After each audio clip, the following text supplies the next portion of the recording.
Sawa ka na sa karne, di ba? Pwes ako din. Siyempre ngayon, magluto tayo ng simpleng luto ng gulay. Nagpakulo na rin pala ako ng tubig. Plus, nilagay ko na rin yung sibuyas, yung kamatis, at siyempre yung pampalinaw ng mata, yung kalabasa. Wow, nag-add na rin pala ako ng kamote para lalong mas masarap.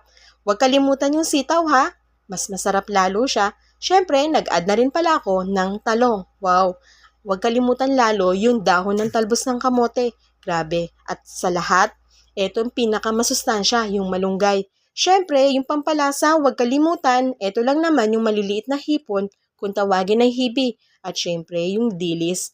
Wow, grabe. Yung simpleng luto ng gulay, napakasustansya niya. Eto lang, sapat na. Mas masarap pa sa karne, di ba? Pag eto ang kinain nyo, grabe. Magaan yung pakiramdam mo. Siyempre, yung sili, huwag kalimutan. At yung seasonings, huwag kalimutan. Kain tayo. Sarap!